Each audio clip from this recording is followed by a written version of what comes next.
నమస్కారం క్రికెట్ ప్రేమికులారా. ఒక shocking news మనందరికీ తెలుసు. ఎంఎస్ ధోని అంటే కేవలం ఒక ఆటగాడు కాదు, ఒక సెంటిమెంట్, ఒక నమ్మకం. ముఖ్యంగా సిఎస్కే అభిమానులకు ఆయన ఒక దేవుడు. కానీ ఇప్పుడు వెలువడుతున్న వార్తల ప్రకారం 2026లో ధోని ఆడటం లేదు. అవును, మీరు విన్నది నిజమే. అసలు ఏమైంది? ధోని ఎందుకు ఈ నిర్ణయం తీసుకున్నాడు? సిఎస్కే భవిష్యత్తు ఏంటి? ఈ వీడియోలో మనం పూర్తి వివరాలు తెలుసుకుందాం. వీడియో పూర్తిగా చూడండి. గత కొన్నేళ్లుగా ప్రతి ఐపీఎల్ ముగిశాక ధోని రిటైర్మెంట్ ప్రశ్న వస్తూనే ఉంది. కానీ ఆయన మాత్రం ప్రతిసారి తన ఆటకు అభిమానులు సమాధానాలు చెప్తూనే ఉన్నారు. 2025 ఐపీఎల్ కూడా ఆయన అద్భుతమైన ప్రదర్శన ఇచ్చారు. కానీ 2026 మాత్రం పరిస్థితి భిన్నంగా ఉందంటూ దీనికి ప్రధాన కారణం ఆయన వయసు అని చెప్పేసి చాలామంది అయితే అనుకుంటున్నారు. ధోనికి ఇప్పుడు 43 ఏళ్ళు. ఈ వయసులో ఐపీఎల్ లాంటి తీవ్రమైన టోర్నమెంట్లు ఆడడం అంత సులభం కాదు. ఆయన తన శరీరాన్ని గౌరవిస్తారో మనకందరికీ తెలుసు. బహుశా అందుకే ఆయన ఈ నిర్ణయం తీసుకొని ఉండవచ్చు.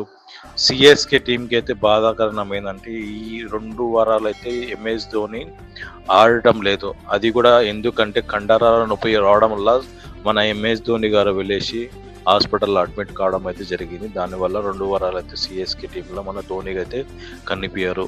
మరోవైపు సిఎస్కే మేనేజ్మెంట్ కూడా ధోనిపై ఒత్తిడి తీసుకురావడం లేదు. వారు ఆయన నిర్ణయాన్ని గౌరవిస్తున్నారు. సిఎస్కే ధోని ఎంత ముఖ్యమై వారికి తెలుసు. కానీ భవిష్యత్తు కోసం సిద్ధం కావడం కూడా అవసరం. బహుశా అందుకే వారు ఒక కొత్త కెప్టెన్, ఒక కొత్త కోర్ టీంను రూపొందించేలా పనిలో ఉన్నారు. ధోని లేని సిఎస్కే టీం ఊహించుకోవడం కష్టం, కానీ ఇది సాధ్యం కాదు అని కాదు.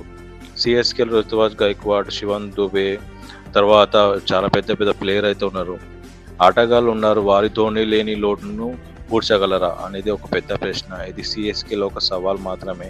జడేజా కూడా రాజస్థాన్ రాయల్ కెప్టెన్కి అయితే మారింది కాబట్టి జడేజా మనకైతే ఈసారి ఐపీఎల్లో సిఎస్కే టీంలో అయితే కనపడవు. చివరిగా ధోని ఐపీఎల్ నుండి రిటైర్ అవుతున్నారని వార్త మనందరికీ బాధ కలిగిస్తుంది. కానీ ఆయన నిర్ణయాన్ని మనం గౌరవించాలి. ఆయన క్రికెట్ ఇచ్చిన సేవలు మనం ఎప్పటికీ మర్చిపోలేం. తలలేని సిఎస్కేను మీరు ఎలా ఊహించుకుంటున్నారో కింద మీ అభిప్రాయాన్ని కామెంట్ సెక్షన్లో చెప్పండి.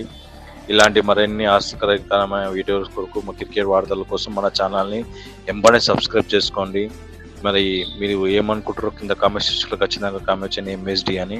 Thank you for watching guys. జై హింద్.